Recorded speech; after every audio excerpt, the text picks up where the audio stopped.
VIPs that are there. Let's tell the world who they are. Let us know the people that are in the helm of affairs when it comes to the NDC party. But it's been a long journey. You see, I've always been saying that a party that is ready to grab power, this is how it starts. Have they really demonstrated that? You would notice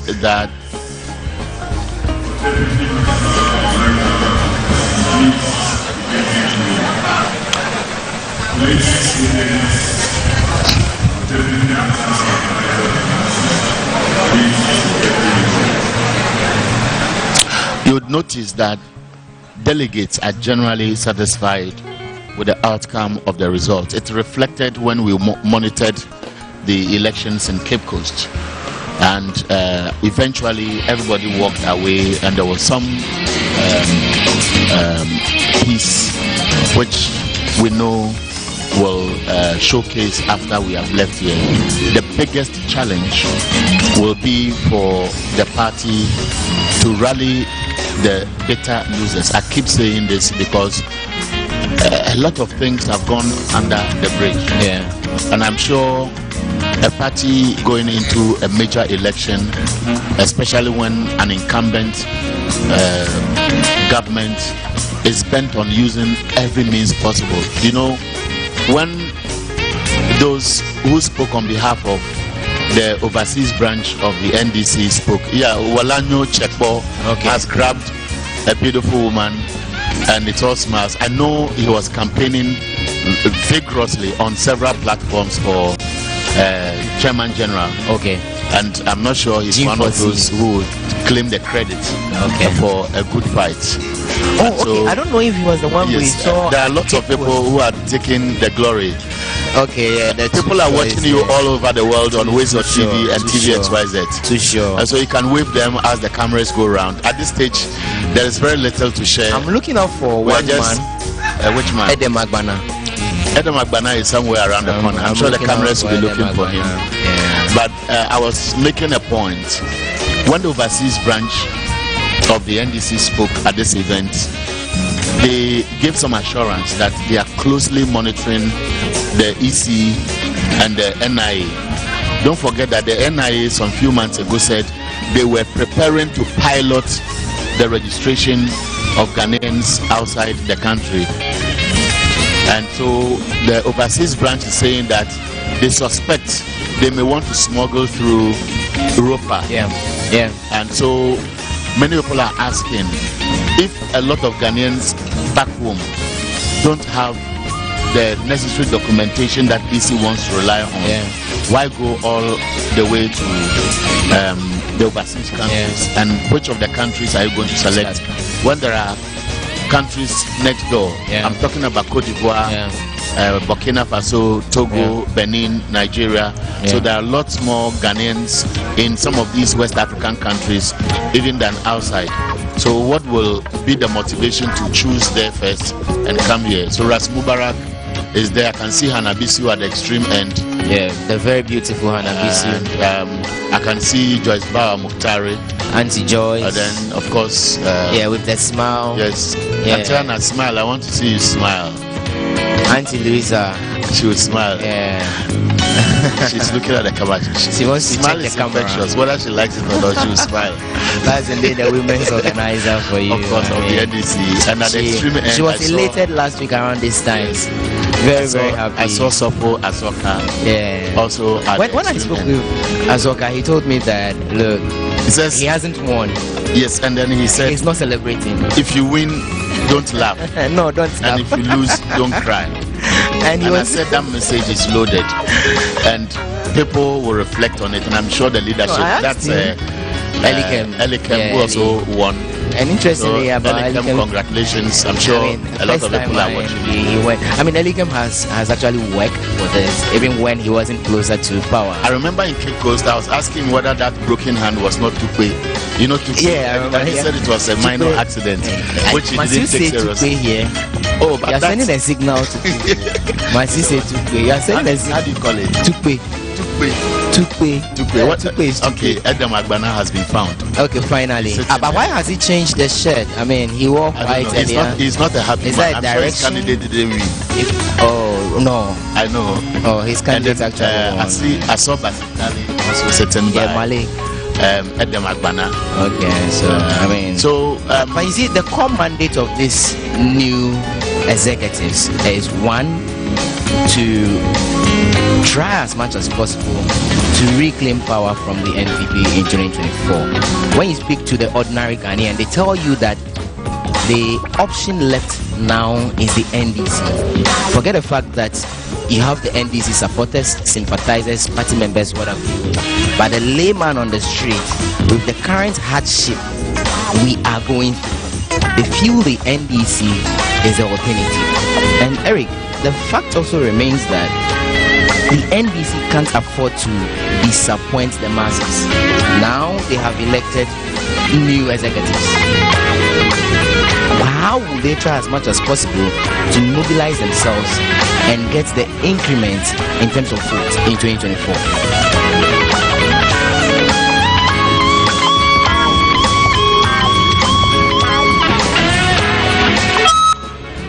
I was waiting for Kofi Adams' response. It looks like he has taken the podium, so let's listen to him. Good.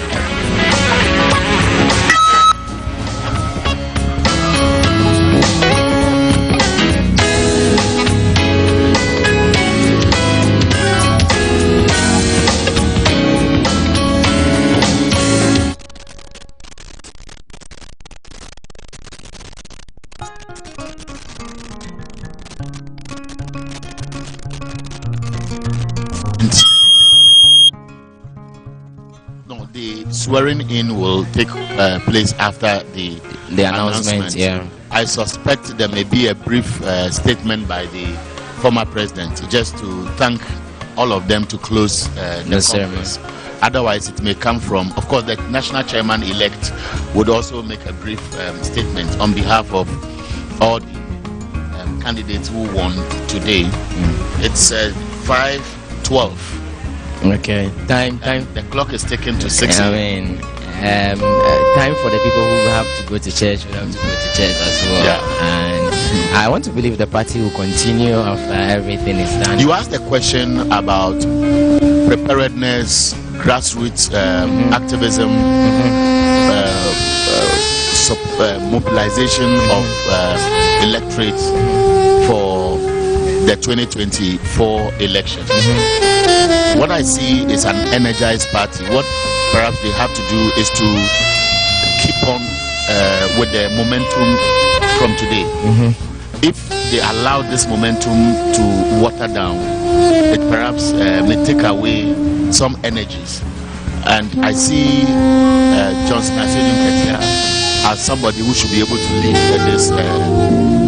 this cause. And what I can anticipate, that's Awuni Teresa. Teresa Awuni, how are you? And she's doing women from Mahama. Asiedu Nketiah signal for the killer. But this is what I see. If the new crop of leadership, whether they are going to do thank you tour or they are going to reach out to the various delegates across the region, between now, Christmas is just near the corner. January, February, the race for the presidential slot will begin. So it would mean that maybe they will take some rest between now and Christmas. Then after January, they will revive the energy levels, and then that will walk us through February. By March, they are electing their candidate. Once they elect the candidate, I believe that the candidate may be going on a thank you tour, and that will gradually usher in the quiet campaign towards the 2024 elections. Fred Agbenyo is there, is the deputy director in charge of international relations, and that's one of the members of parliament. So the days at a place where the dignitaries are is packed. Eric, I want to find out this.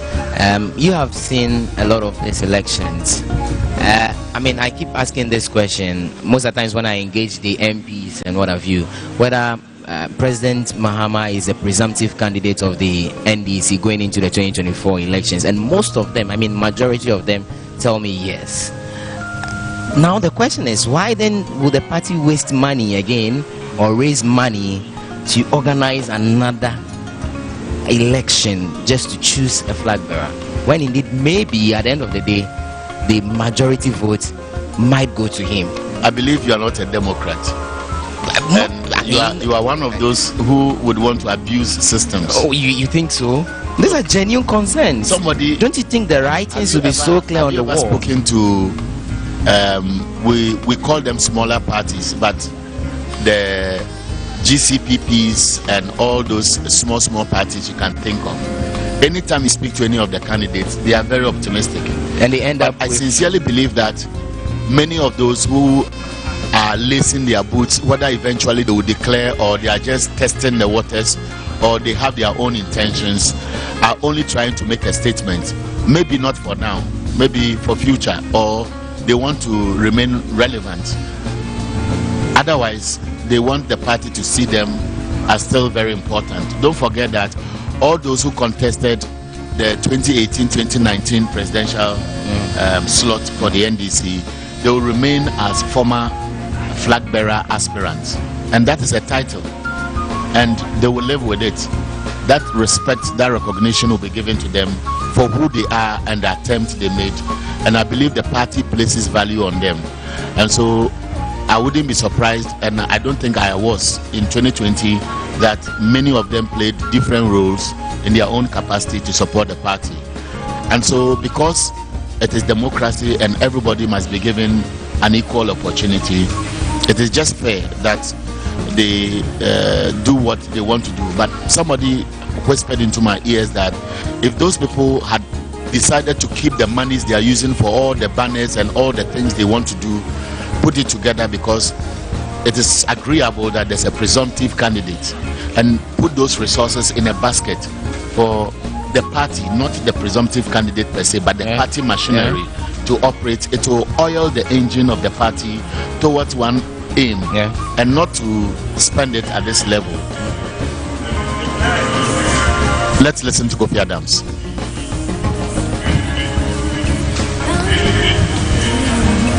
The General Secretary position, please get ready. So gradually we are moving towards 5:30. Wisdom Hedejome is hanging around. Maybe we'll have to let him join us because it's been a long battle, and Fia, is that what's the name? Koshi will also join us at this moment, so that the four of us will wrap up with the EC and the swearing in. And so I'm sure when they are able to organize themselves, they will join us for this last stage of the process. For now, our cameras want to recognize as many people as possible. The Volta caucus. Yes. The Volta caucus fully represented. Okay. I saw in the short Honorable Siki in there as well.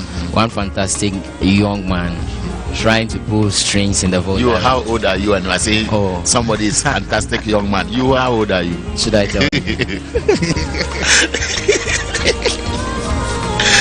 This is the election center, and this is Wezo TV.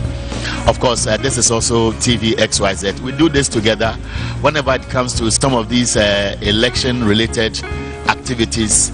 We put our resources together, and then we come to your homes with what you need to know, all the big interviews, all the commentaries, all the analysis. We do them as a group, and of course with the resource materials we can get as and when they join us for conversations. For now, we've wrapped up. The program is ended. We are only waiting for EC to do the necessary documentations. They will announce the results. The victors will make brief statements through one of them. The candidates were not successful. One of them will speak on their behalf. There will be a swearing in of the new executives, and then I am sure there will be the concluding remarks, possibly from the 2020 flag bearer. I don't know, I've not seen it on the timetable, but I am just conjecturing that it is likely to happen. Otherwise, they are here as observers to see through this process. The Council of Elders of the party need commendation.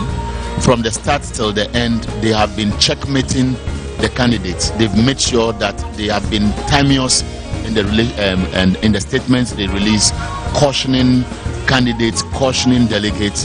The NDC Professionals Forum, which was officially acknowledged today by Congress, has also been very, very instrumental. We know along the line they raised resources to support the NDC's plan towards the Congress.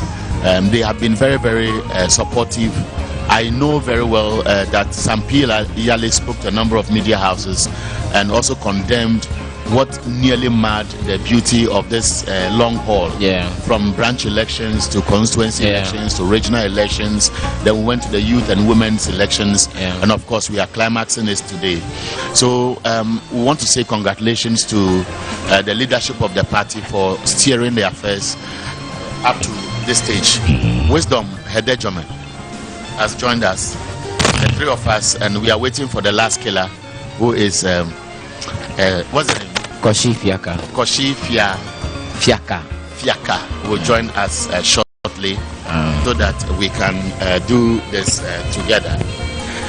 Wisdom, Eric, your name is too huge. I don't know whether they can go through the speakers if I have to shout it. Wisdom Hedejoma. What does it mean? Hedejoma. Oh, I'm sure that's not the time where we'd have to be, telling people what the meaning of our names are and all of that. So how has been the process so far? Well, it's been very fruitful. It's been very educative. It's been very inspiring, and of course, it's been very, very tiring. If I should say. Tiring. Is this the first time you have gone through this? No. It's not the first time.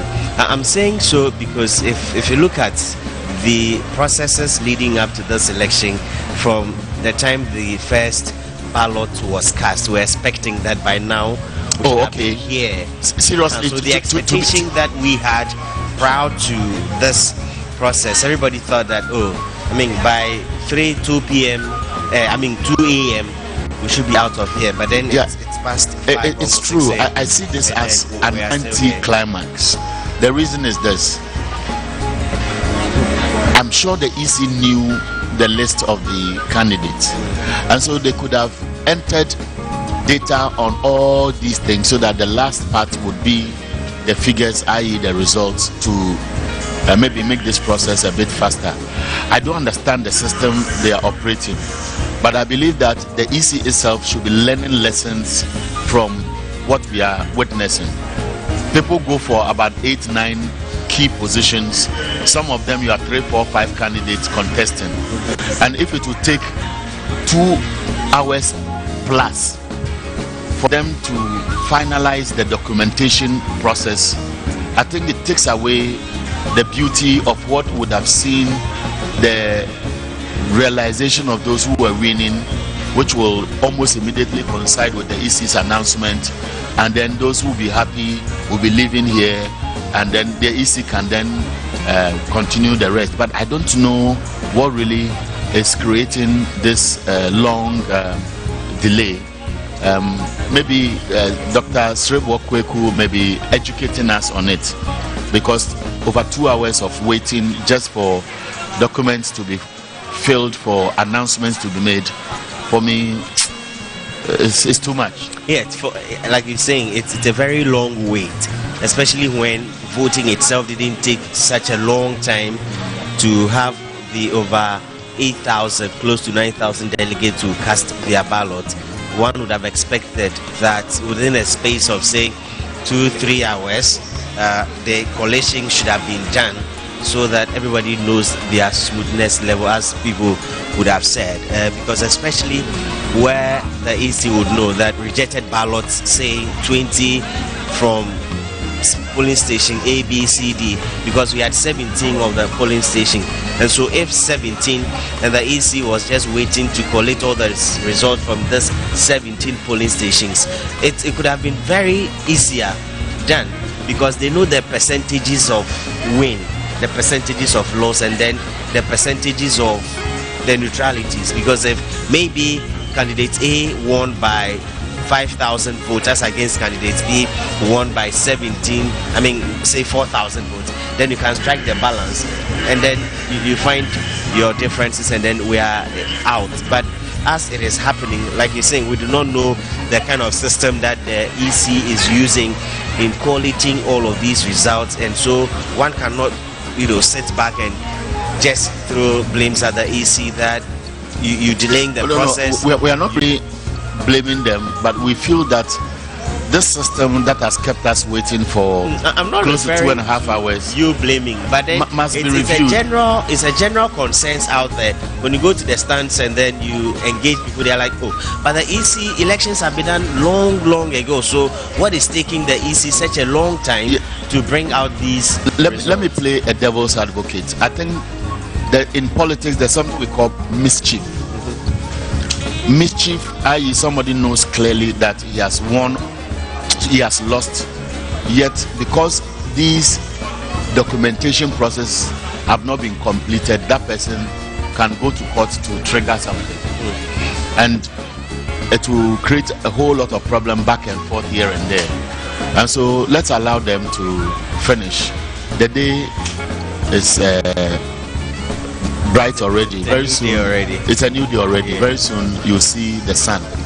There are those who argue that sometimes making things very official can be heartbreaking, because everybody, some way, somehow, knows how the processes have gone.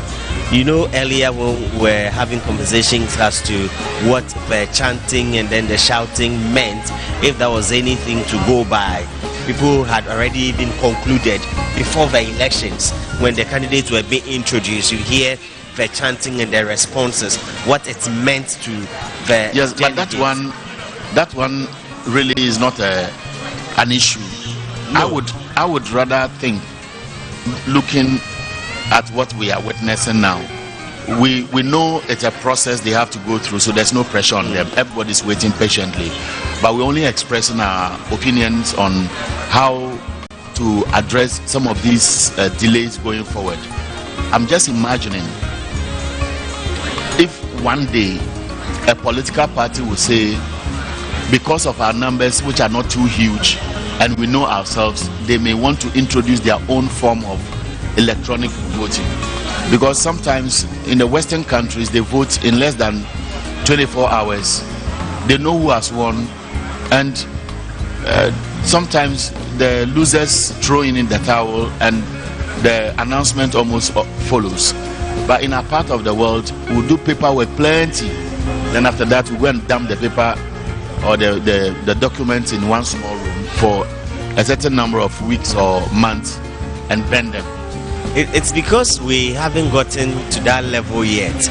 The level of trust in those. What does it take? I'm not talking about national elections. I'm saying that based on what we are witnessing, is it possible going forward for any political party to say we want to be innovative?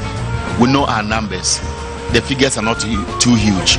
What systems can be put in place to make electronic voting possible, so that as and when they tamprint or whatever process they have to go through, the system is automated, it collates the results almost immediately after the last person cast the vote. The systems automatically will the generate the results, and then the results are displayed. You don't need any signature anywhere, nothing. The systems are already automated. Then you just walk away, you know the person who has won. Now those paperwork that you are seeing, at the end of the day, where will the winners be taking them exactly to? Where will the losers be taking them to? Because as we speak, congratulatory messages are being sent. As we speak, social media is awash with all the figures from each of the collation centers. Every aspect of the figures, I have them on my phone, but I can't disclose all of them because I am not the EC. Yes. I can only consider them as provisional results, but I don't have time to put all this into an Excel and display them on my TV screens. So we'll just look for the final results, which we have announced already, but we still say they are provisional results. But since there is no chaos here, those who have lost know they have lost, those who have won know they have won. And that is why I'm saying going forward, the Electoral Commission itself should also be reviewing how they want to assist political parties to fast track some of these processes to reduce it. My first option was, why will 19 people be vying for National Executive Committee members of the party? Is it possible for the party to do some level of screening at some level? Because all these numbers add up to. See, when we went to Cape Coast, 2 women vied for National Women Organizer position, and about 4 or so for deputies. The youth organizer 2, and not too much for, and then within a short time they finished. But here we have about 9 or 10 positions, and some have huge numbers. And if EC has to supervise the signature of every delegate, 19 candidates for National Executive position will be 19 agents. That's for one. Then you go to other positions, 5 candidates, 6 candidates, 4 candidates, 8 candidates. So plenty agents, and each one of them must sign. And you have one returning officer who has to supervise democracy. Everybody wants to be part of the process. And so if you look at the people who are putting up themselves for a specific portfolio to be voted for, the party has persons who would have to vet all of these ones. So there's the vetting committee where they will go through all the processes, and when they pass, then they put them on the ballot to vote for.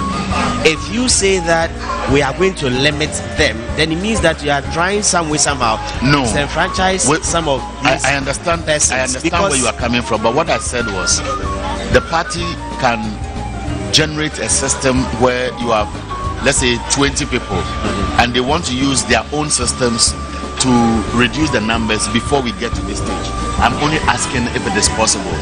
But I understand you that, look, once they have been cleared by the vetting committee, they are qualified to contest. Exactly. And you cannot presume that a big name can always win. In this election, there were some big names, but they didn't win. One, for example, if you look at the General Secretary position, in as much as we agree that all the 3 contestants are qualified, capable, it appeared as if Elvis's campaign that is the most experienced is run the campaign for national elections as a member of the campaign team, national campaign team for 2008, 2012, a former deputy local government minister with all the portfolios, all the things you want to imagine. Somebody would have sat somewhere thinking that he stands tall because of the profile. But Fifi equally stands tall, but he may not have occupied some of those positions, i.e. that level of appreciation by the party to play certain key roles. But he won landslide. Okay.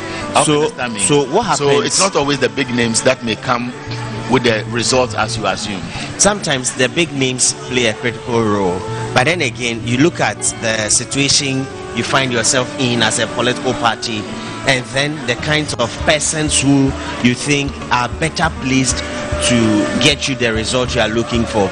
If you look at the NDC now and the NDC for 2024 and the persons you have lined up, for example, General Secretary position, for example, you're looking at persons who can really communicate. When I speak to delegates, they say, look, we're looking at persons who can really champion the cause of the party, who can really sell the message. Who is it that can really tell the story of the NDC in terms of their projects that they've done, what they stand to do, and how best they can sell all of these? Who stands tall in communicating this to the masses? And then they said, well, there was somebody who was a propaganda secretary, he's done it before, he has what it takes to do it. And so you may look at it from that perspective and say that, okay, Otokono was somebody who, you know, Deputy General Secretary Operations, he has the portfolio, he has experiences, he has all of that. Elvis and Free Ankara stands tall in terms of personality. If you want to use the General Secretary, you're looking at personality.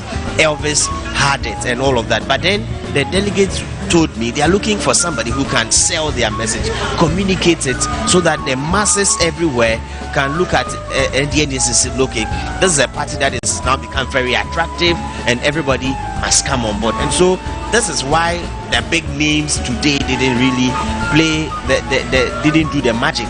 Because even if you look at the organizer, Asiedu Nketiah is a big name. Yes, Asiedu Nketiah is a big name. That's just on the lighter side.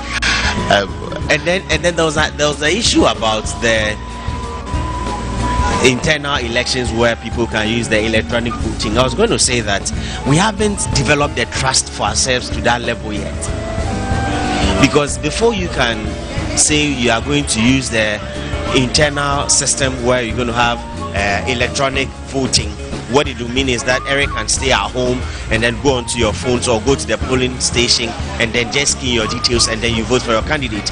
But even with the SRC elections, we've heard on some campuses that the systems can be so easily manipulated such that Eric has gone to vote. Yes, you voted. We've seen that Eric has voted, but though your vote was supposed to go for candidate A, it rather goes to candidate B.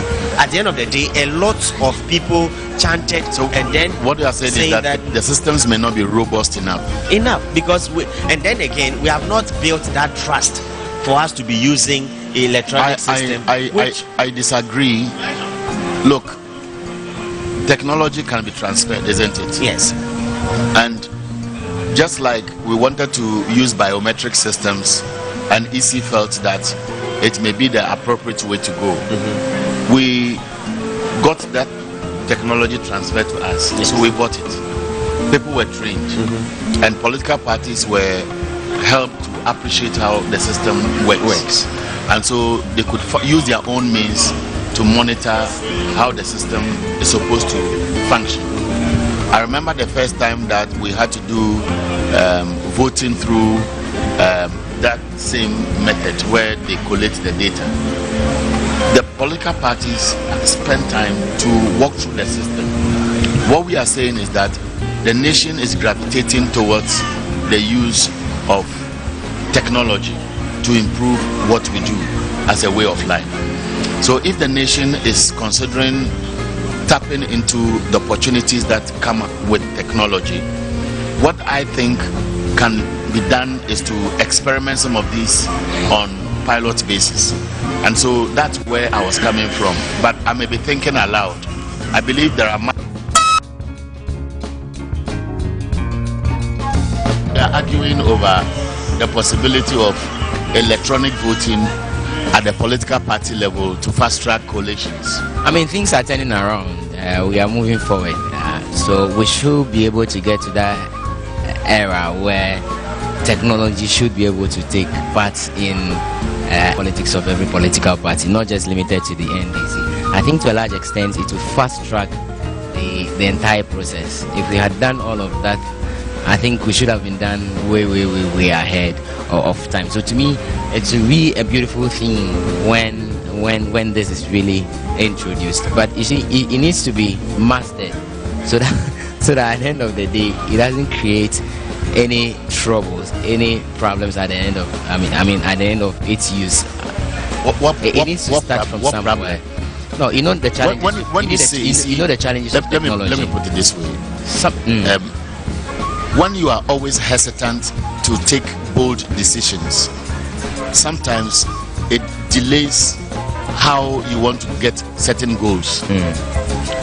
We are saying that technology exists. The softwares that you want to build for this to take place can be done in phases. Wisdom makes reference to the fact that in the advanced countries, you don't need to converge at a location. You can be wherever you are.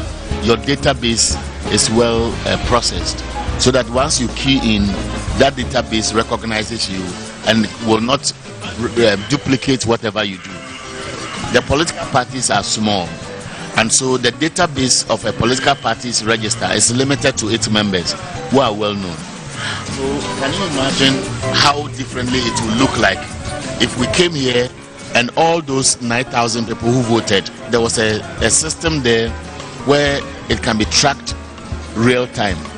So as you vote, you know yourself where your vote is going to and what it is adding up to, because why should even voting be a secret? I sometimes wonder. I sit here and I know the political party I support, and I know the candidate I support. I make it open. Everybody knows. I've been tagged with it. I've been tagged with it. I'm not shy, because it's not crime to show your appreciation for a particular candidate because of what you can vouch for. I hope you understand me. So it is not a crime. But here we have made it such that if you want to vote for somebody, you should go and hide somebody somewhere and vote. Look, it is archaic. People should boldly come out. That is why people, our country, which all of us represent in the name of political parties to give us the opportunity to govern, I will vote against you because I disagree with what you are doing. That is what we call healthy, constructive way of governance. But here you want to go and hide. And so they say something secret. Why is that everything black, everything is secret? I don't understand. The thing it looks like, look, it is woven into our conscience. No. So it has become a norm. It has become a way of life. I am saying that in advanced countries, as long as people can tell, look at UK. When at the point they wanted the finance minister to go, it was open. When eventually he left and people felt that the prime minister must also go, his own people told him openly. But in Ghana, when we had issues even with the finance minister, people were waiting to be called to go and vote in secret. What are they hiding? The thing is, we practicing. Let us move away from this kind of thing. We are not there yet. If we are not there mature. yet, you remain where you are. I'm saying that start it and let your children grow it. It's so a that gradual, our Eric, country but then it's you get see, to another phase. our I'm older kind, than you, but I agree. You are But thick. no, easy. our kind of politics. You have been upset. The fact still remains that our kind of politics is vindictive. When you say who makes that politics, look, that level of vindictiveness, if all of us agree that we will show democracy is still at a younger you stage. get it, because there are But you some appreciate the opportunities fact that you appreciate the fact that we are developing. right. As far as our democracy is concerned, And you are using we can't platform for yourself developing. Please, you can't rub shoulders with the already established democracy. Can you break it down? I don't The understand countries you have mentioned, I mean the don't countries you understand have in your mind, you don't expect us to be at that par with them as at this when you stage. say the already, it's going to be a gradual when you say process. the already established, what are you? Where we have got What are you referencing? No, but you made the point. We that all go to school. You made a isn't point. it? Yes. We go to school. Yes. When we go to school, we learn. Yes. Whatever we learn is not different from what they learn. I hope you understand me. Yes. There have been structures. There were the days when the kind of democracy we are witnessing today wasn't like that. Eric, you don't expect us even common GPS. I mean, the post GPS address system. We are still having faults with it. We are having problems. You tell me I have an ID card that is biometric, and you still want me to do another registration for another ID? I mean, the whole thing is messy. But what does we haven't gotten to that stage. We haven't gotten to that stage. It's going to be a gradual process. If I want to vote for John Mahama in 2024, why should I keep it in my pocket? That's what I'm saying. That I should be bold enough to say you should be. We are and moving, my influence should tell somebody also to go and vote for the we are same moving person. away from that stage. It's the reason in this particular internal election, you had few people, even members of parliament. I mean, they Who came could out not even boldly. tell who they were voting for. They came out boldly to endorse some candidates. Should I mention names? You saw it. I know. Sam George. It's no longer. It's not a secret. It's all Sam George. What is he the- endorsed? what is the crime? So that's something that we are moving away from that. It's going to be. It will sound funny. It will sound funny, but we are making a strong point that should weave into the psyche of our country as a people. We are saying that. Why do we say democracy? It is because the fantasy Kebinamin Kebi.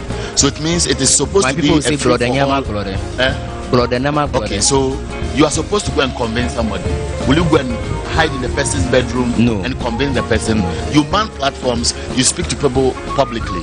And I'm saying that aspect where we want to shroud some of the things we do in secrecy is one of the reasons why people are not transparent, people are not truthful, and people even pay bribes to get votes. We are moving from there. That's why I cited examples. Just like you are sitting behind this microphone telling us the party you support, the candidate you support. I know a few media persons who have also mounted platforms and openly declared their support for some particular parties and some particular candidates. Right. So it means that we are getting there. Why don't you want to get there and you are saying we should take time? But you don't expect all of us to arrive at that stage. It's a gradual process. It's a gradual process. Because you see, you want the gradualist approach. It's a process. You see, this election we are witnessing today, it will shock you. I think at this stage, The debate is over. I am the chair and at the same time a player. I've heard the anthem being played. Kofi Adams is by the podium. I pray that at this time we are about starting. It's going to take some central attention, and therefore we must get everything organized at the back. Let it get back as if we are now starting. Whilst we wait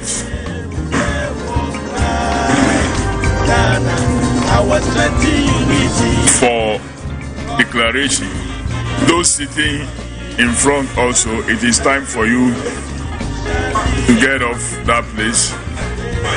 And some who have organized beautiful grass beds, it's time for you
President, I leave the various protocols that have been laid. There's one observation that I want to share with all of you that we learn from it. That some of the people, when they have the agents, after they have signed for their candidates, they leave without taking copies of the results, which is dangerous. So my advice is that going forward, once you have signed for the candidates, please pick your copy. It is very important.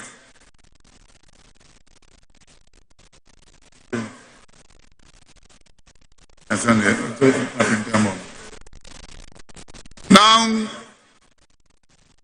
these are the results for the election. And once again, on behalf of the Commission, we thank all of you for your cooperation. Without the cooperation, we would have been where we are. I'll start with the National Executive Membership. 19 people contested, and we were to elect 5 people. Candidate 1, Efremni Tansaki, had 506 votes. Candidate 2, Perex Fernandez Amalai, had 91 votes. Candidate 3, Ishaku Isa Adel, 308 votes. Candidate 4, Reverend Arinsina Agbareke, 306 votes. Candidate 5, Abdullahi Farrakhan Ishaq, 208 votes. Candidate 6, Malik Adama, 411 votes. Candidate 7, Victoria Kumaminta, 710 votes.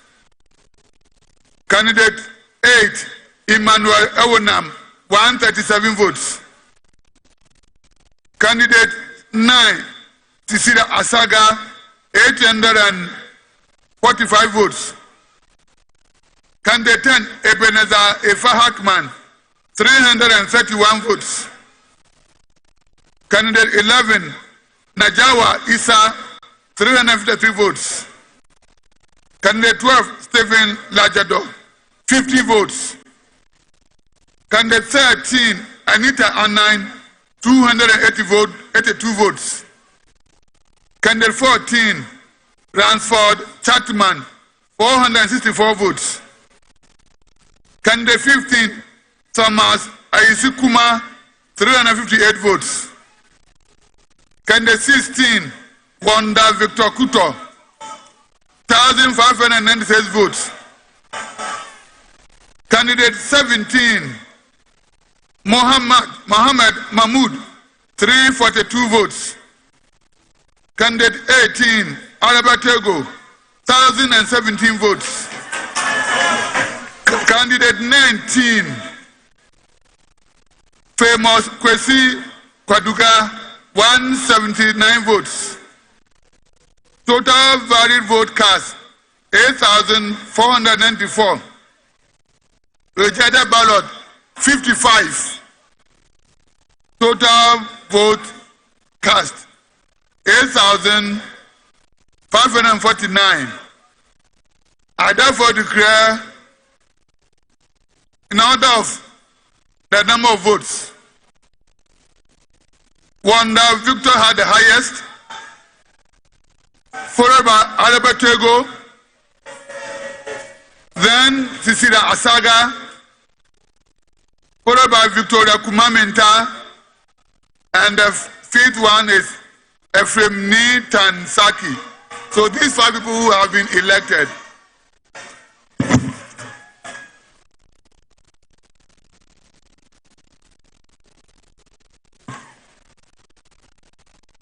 Now to the Zongo caucus. 5 people contested. Candidate 1, Abbas Zurkanian Kambari, 625 votes. Candidate 2, Alhaji Babalamin Abu Sadat, 1,748 votes. Candidate 3, Mama Mohammed Kor Yanga, 2,786 votes. Candidate 4, Abdulaziz Mohammed, 1,819 votes. Candidate 5, Yakubu Mahmoud Moody, 1,530. Mama Mohammed Kor Yanga, duly elected the National Zongo Caucus.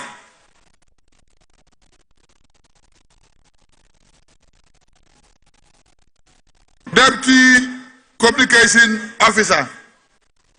5 people contested. We were to elect 2. Akogan Godwin, 2,630. Jacob Ature Adogo, 614. Malik Basintali, 3,388. Kwaku Buahen, 1,138. Alhaji Muhammad Naziru, 758. Total valid votes, 8,528. Rejected ballot, 21. Total vote cast, 8,549. Malik Basintali had the highest vote, duly elected. And Akogan Godwin, second, also duly elected.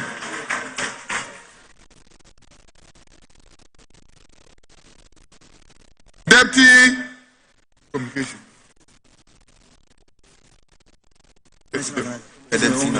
So the Deputy Communication. Deputy National Organizer. 4 people contested and we are to elect 2. Kobe Ballon, 4,700. Habib Mohammed Tahiru, 953. Elikem Kotoko, 1,815. And Alhaji Yakundo, 1,053. Total valid votes, 8,521. Rejected ballot, 14. Total vote cast, 8,535. Kobe Ballon had the highest, so number 1, and Elikem second highest. So these 2 are duly elected.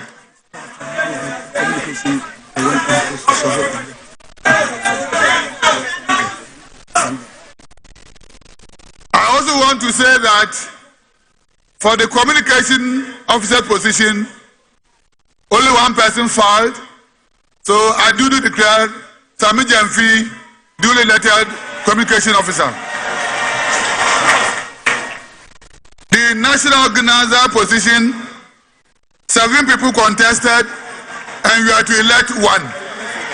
Candidate 1, Joshua Hamidu Akamba, 2035. Candidate 2, Henry Osiakoto, 158. Candidate 3, Mahdi Mohammed Jibril, 535. Candidate 4, Sidi Abubakar Musa, 607. Candidate 5, Solomon Yankansa, 302. Candidate 6, Chief Hamilton Barney Nixon, 1,173. Candidate number 7, Joseph Yamin, 3,730. Joseph Yamin, duly elected.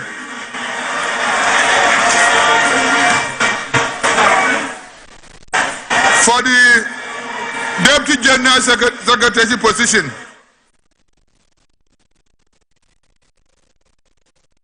seven people filed to contest, and here are the results. Candidate 1, Francis Guribi, 324. Candidate number 2, Dr. Mesit Catherine Denu, 652.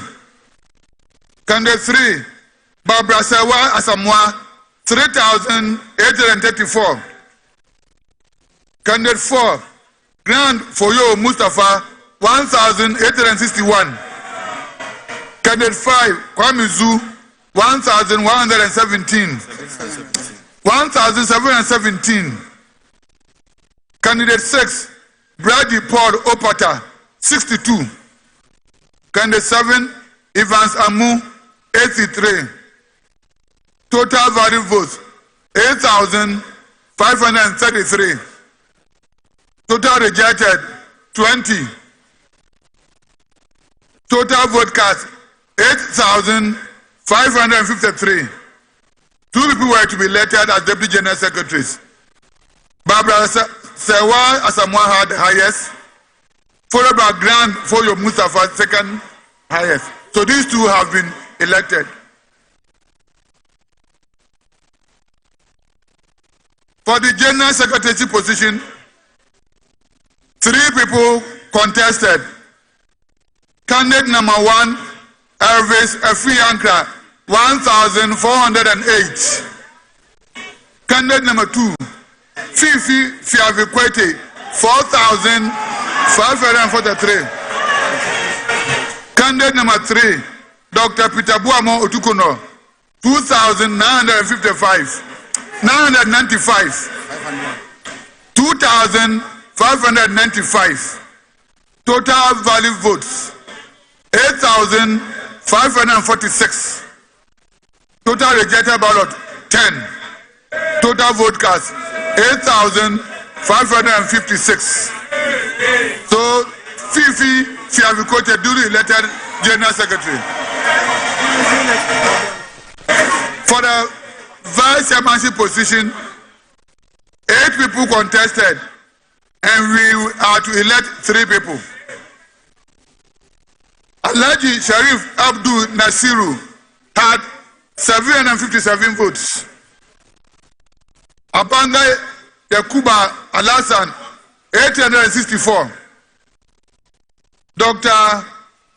Honorable Dr. Sherry Aite, 1,820. Set Ofori Ohine, 355. Audu Sofo Azoka, 2,757. Honorable Alhaji Amadou Sorogo, 832. Dr. Alhaji Habibu Dramani, 817. Eyenam Evin Mensa, 331. Total valid vote cast, 8,4 533. Total rejected ballot 27. Total vote cast 8,560. The highest vote was garnered by Asiedu Nketiah, so first elected, followed by Honorable Dr. Sherry Aite, then Abanga Yakuba Alasan. These three people are duly elected National Vice Chairman. Finally, for the chairmanship position,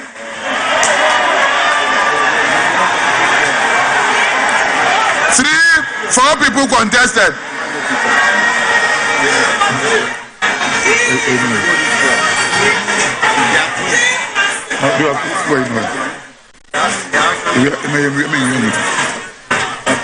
Four people contested. Candidate number 1, Samuel Yao Adusai, 52 votes. Candidate number 2, Johnson Asiedu Nketiah, 5,569. Candidate number 3, Samuel Ofosu-Ampofo, 2,892. And candidate number 4, Samuel Ama Ashite, 38. Ama Ashite, 38. Johnson Asiedu Nketiah, duly elected. Thank you very much. God bless all of you.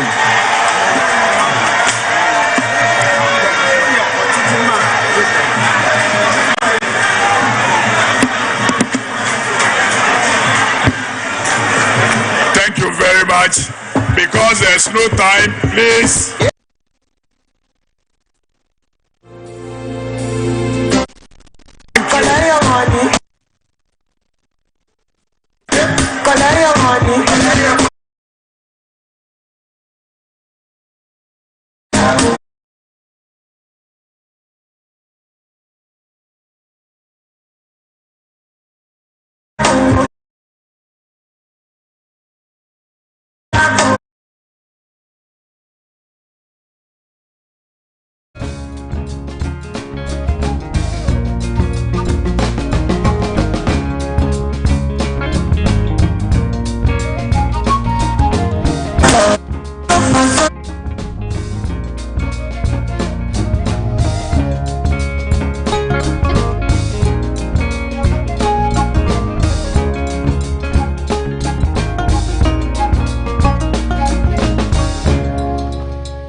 And Ephraim Nathan Saki, all of you should come to this stage.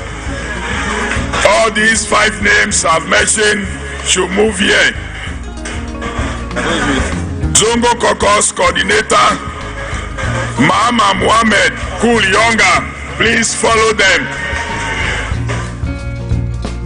Deputy women organizer, Abigail Akwambi Elom Mensa, and Felicia Chifa Tega, follow in that order. Women organizer, Dr. Hannah Louisa Bisiu.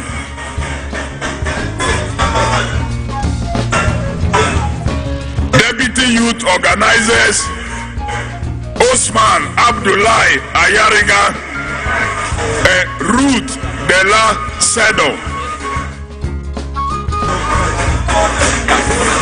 Youth organizer, George Opare Adu. Deputy communication officers, Malik Basanteli and Godwin Akogan. Communication Officer Sami Jevi. Deputy National Organizers Kobe Balom, Elikem, Eric, Kelvin, Kwame, Kotoko.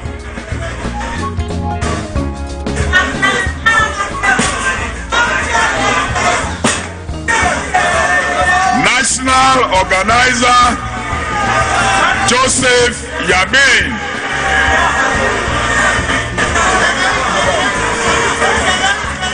Deputy General Secretaries Barbara Sewa Asamoah, Bande Foyo Mustafa for Deputy General Secretaries. General Secretary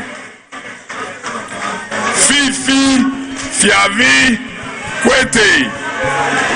Please, if your name is mentioned, move to this platform. Mr. Cool Younger, you are wanted here.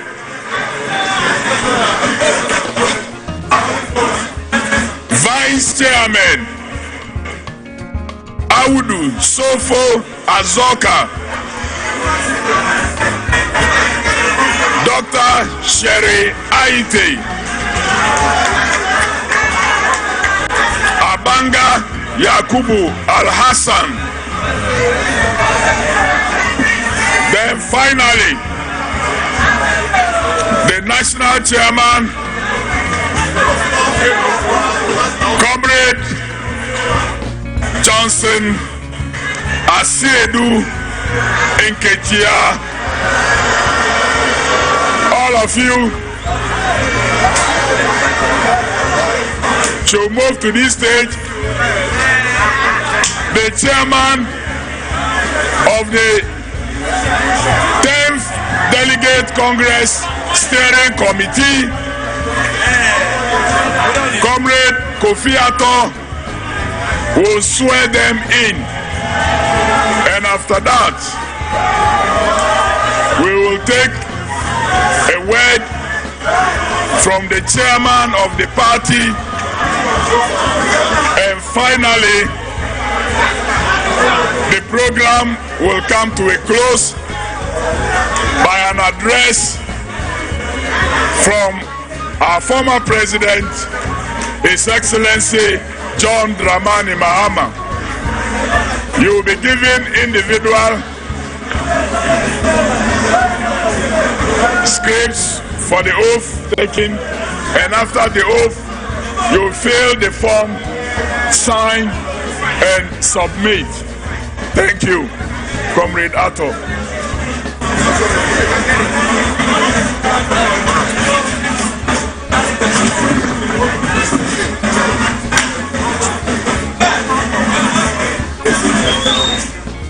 Okay, so the newly elected executives will be sworn in immediately. I would like you to put your hand where your heart is.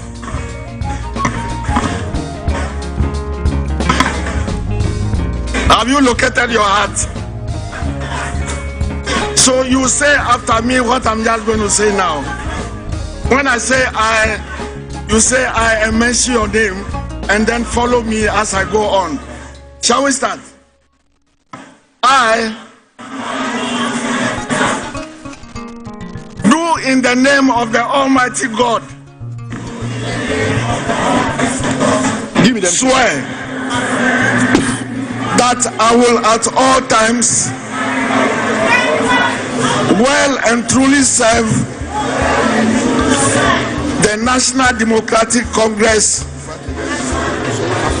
in the office of, mention your office, in the office of, and that I will uphold, preserve, protect, and defend the Constitution of the National Democratic Congress as by law established. So help me God. Shall we give them a big hand of applause? Thank you very much. Thank you very much. At this moment, you swear you all remain here. Amen. You write your names on the forms and sign, then we'll collect them from you. We would like to, whilst you perform that function,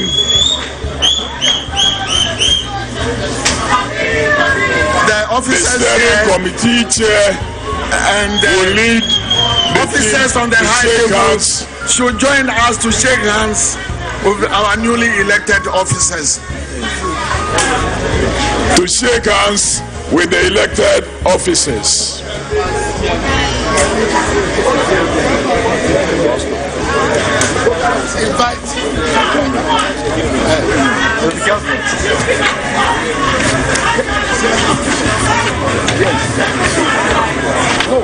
When he says that,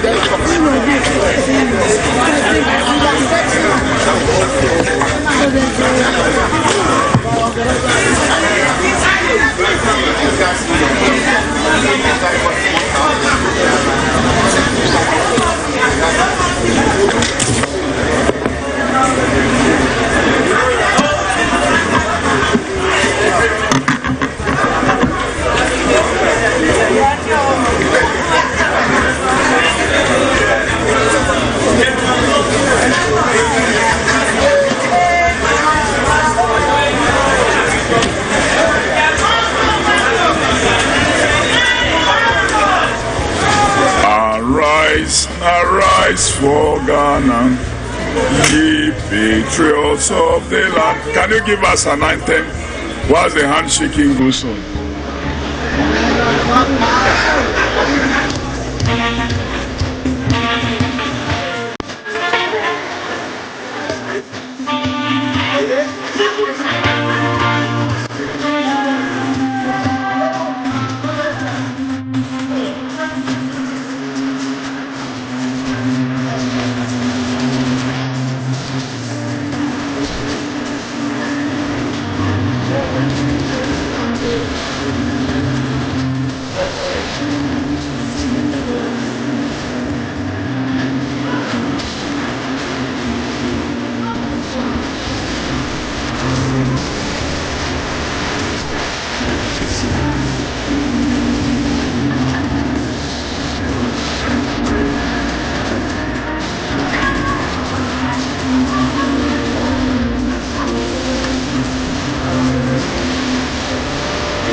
Thank you very much.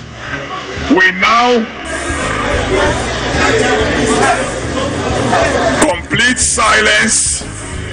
We are going to listen to the very first statement from our national chairman, Comrade Johnson Asiedu Nketiah.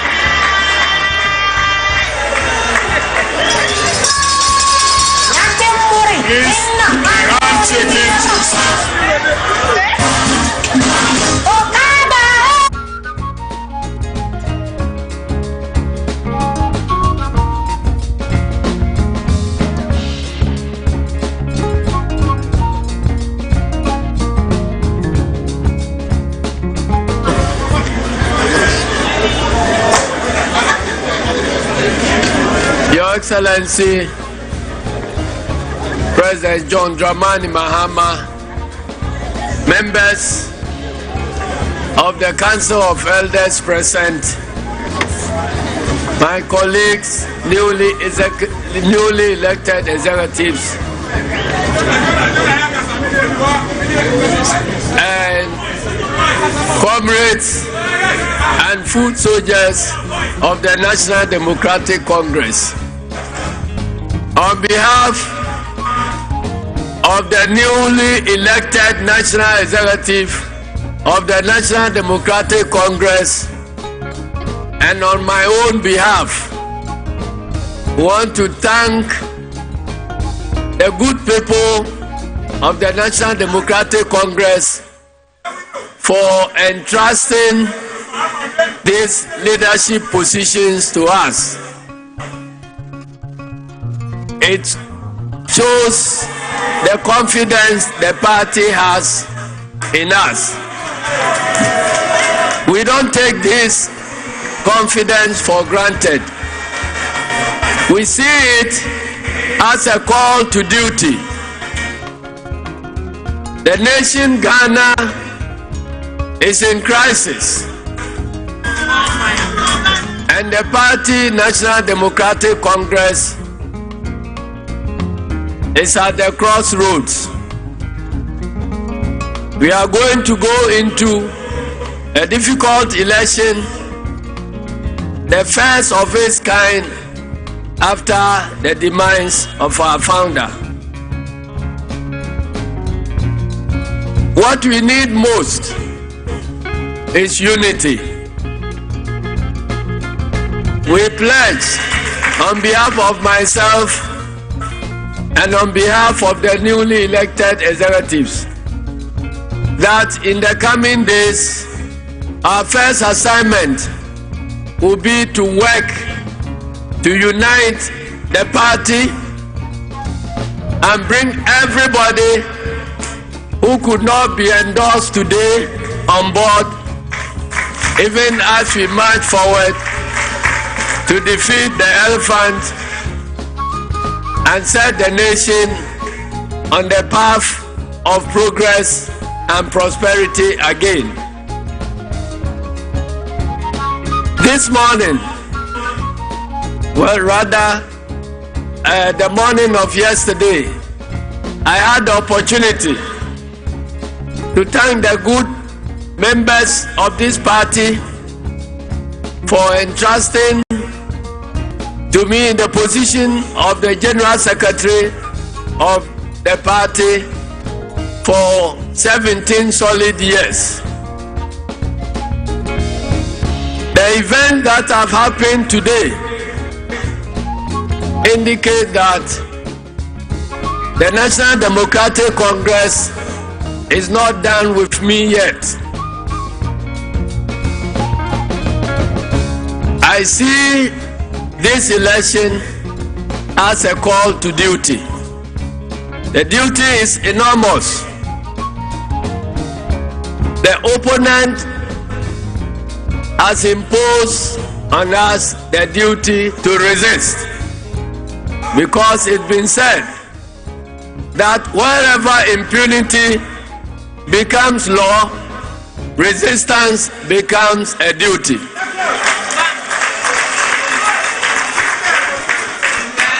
Looking at the array of the national executives elected today,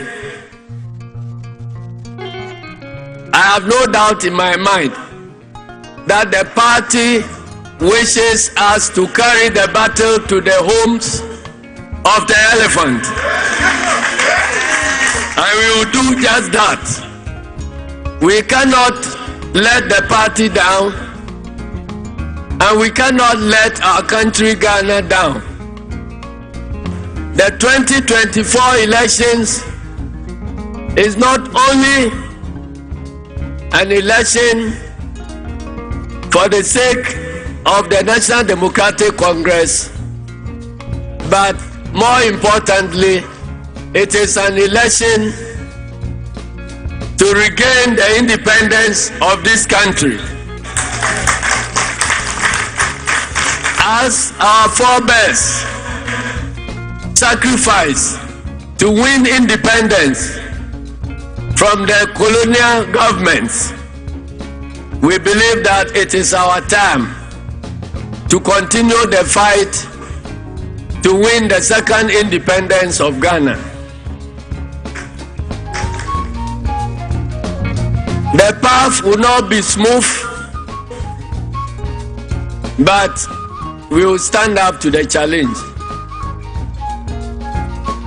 and we are prepared to sacrifice everything, and I mean everything, including our lives, to make sure that this country is delivered.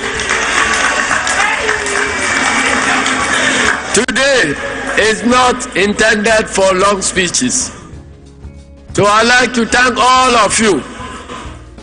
I'd like to thank, most importantly, Honorable Samuel Ofosu-Ampofo, who has been my friend for 25 years.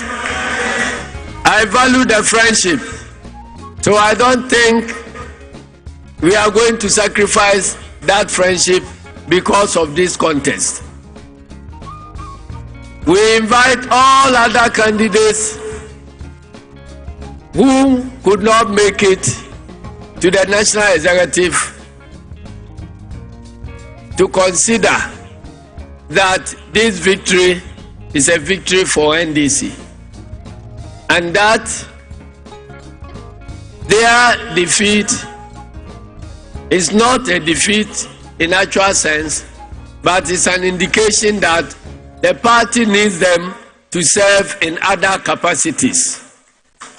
And we will take the responsibility to make sure that the deployment of all human resources of this party will be complete to position the party in battle readiness for Victory 2024. I'd like to thank all of you, and may God bless our homeland Ghana. Long live NDC, long live Ghana. Thank you very much, and may God bless us all. Thank you very much. The national chairman remains standing.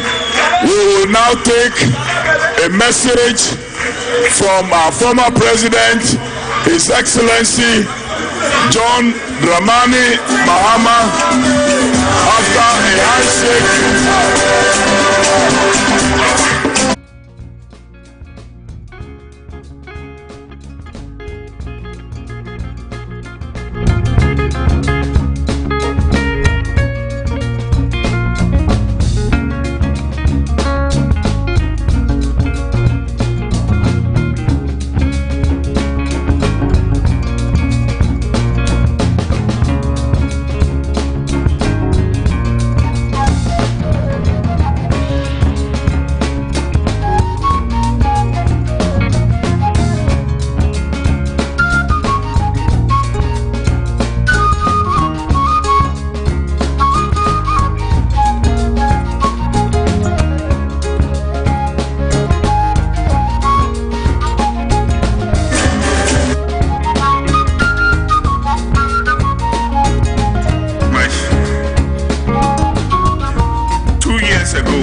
We started this reorganization exercise.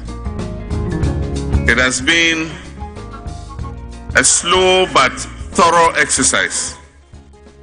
And there are many times in this journey when many people ask me why it is taking so long. And I said, better for us to do this exercise thoroughly than to rush it and repeat the mistakes of the past. And so it's been 2 long years, but in the end, we've come to the climax of the exercise. And that is the Congress that we have held today. Ladies and gentlemen, the delegates have spoken, and we have heard. Some people say, fear delegates, but I believe that the delegates have the best wisdom, and they have spoken and told us what they want. And it is our duty to work with the blueprint that they have given us. These gentlemen and women here have been elected by the delegates to serve a mandate till 2026. And it's going to be a very important mandate, because a most critical election with the highest stakes is due in 2024. And this executive is going to oversee that election.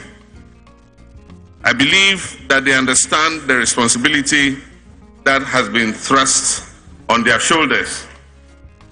And the first thing I will say is that this celebration must be very short.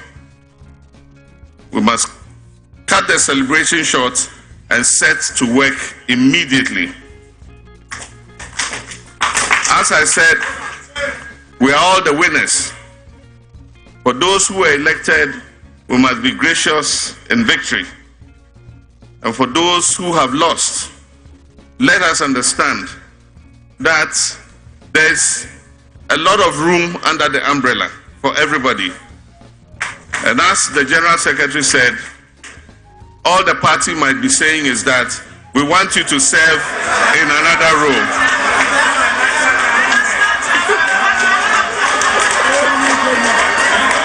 General, I'm sorry. You've served as General Secretary for 17 years. And so, as the National Chairman said,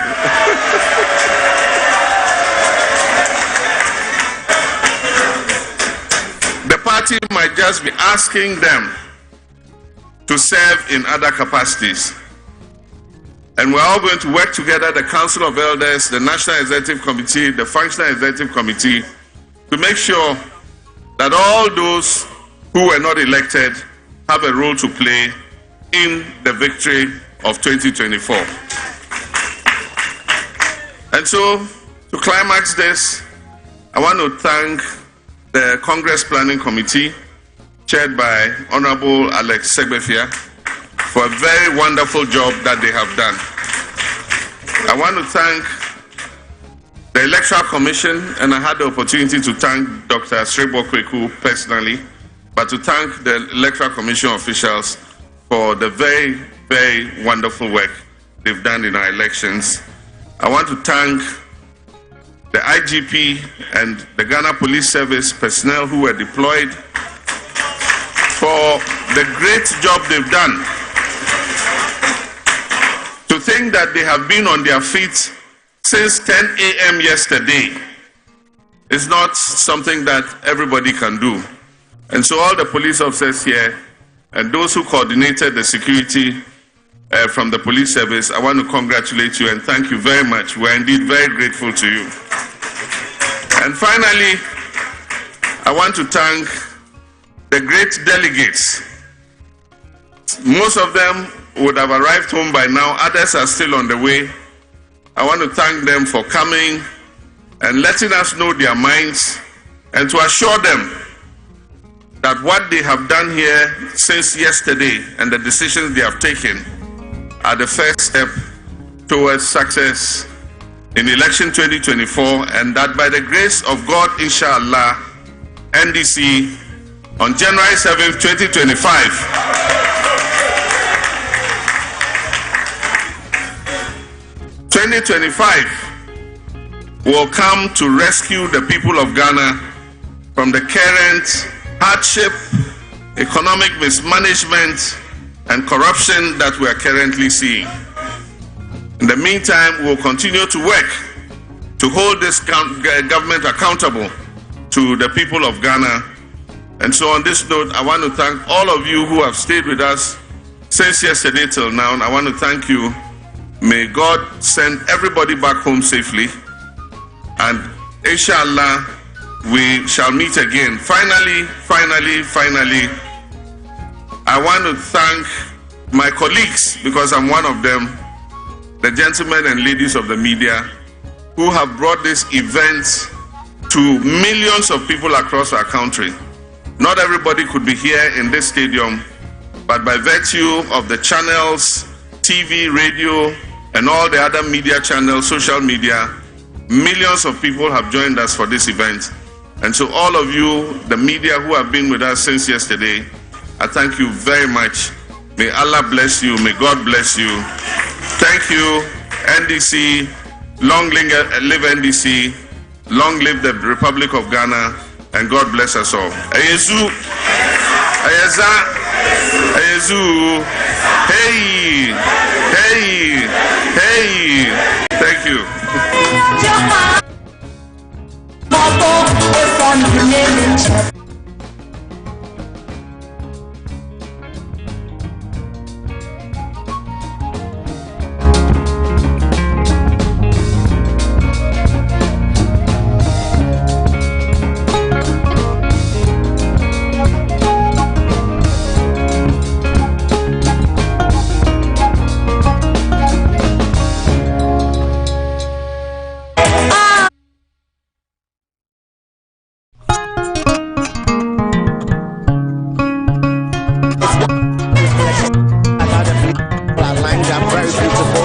Coordinated events today, and I'm sure the excellent queue from the MPP elections as well as the Youth Conference in Cape Coast, and that has helped this particular conference.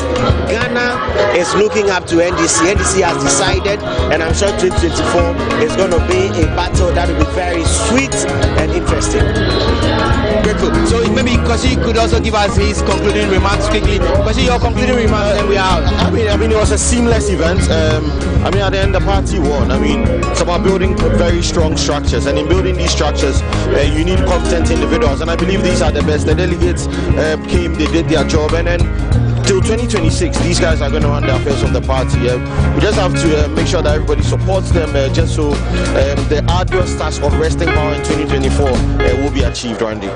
Great, Charlie, thank you so much. All right, so on behalf of the production team, I want to say a big thank you to the entire crew for helping put this one together, headed by boss Kweku Frimpong. Charlie, your man's job, Stephen Baden, Nee, who celebrated his birthday. Charlie, you guys have been great. Ike, Jonas, Kevin, Charlie, God bless you guys all. Harry, Awenzeba, I say God bless you guys for helping put this one together. My name is Randy Ahaji, and of course, it has been a great coverage of the NDC's 10th National Delegates Congress here at the Accra Sports. Let me say thanks to Frank as well as Sherry back in the main studio. Do have a great weekend. Let's see you again. Bye-bye.